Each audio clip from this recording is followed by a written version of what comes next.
Hey, what's up guys, Abhi here, back with another video. And is this the new budget king for 1080p gaming? This is my full review of the MSI GTX 1050 2GB overclocked edition graphics card. Let's get started.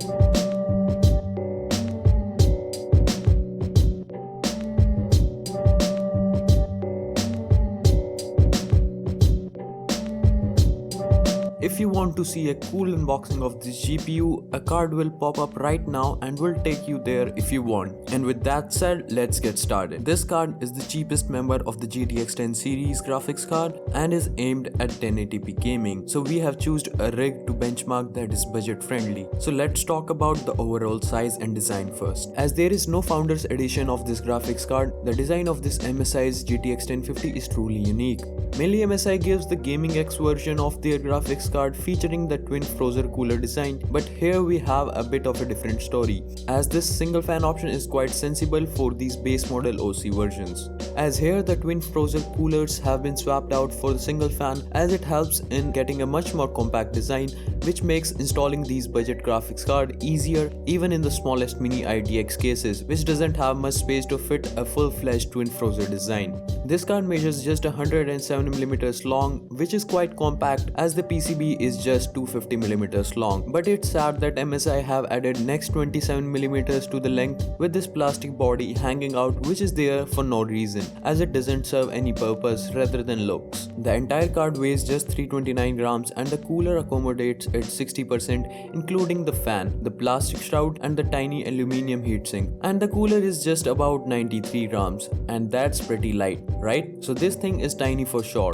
So it would be interesting to see how it handles heat while in full load. This has the GP107 GPU sporting 640 CUDA cores. Along with that, we have 2GB of GDDR5 memory chips that operate at a base frequency of 1750 MHz. On the power consumption side, the default GTX 1050 doesn't require an external 6-pin PCIe connector. So in this model, MSI has decided to not to include it. So your old age PC can also handle it without any problems, as it have the required power to keep this 75W TDP card running.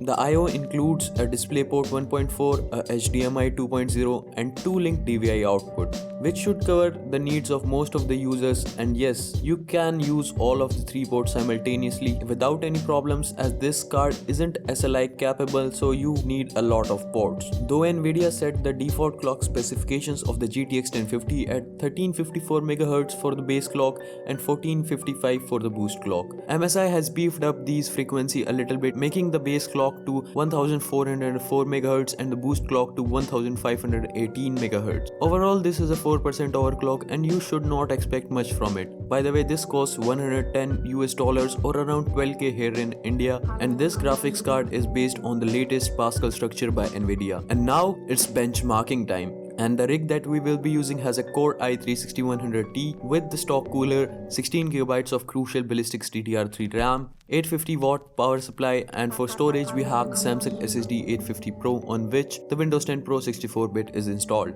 So I have played and tested a lot of games on this. So sit back, relax and enjoy the show.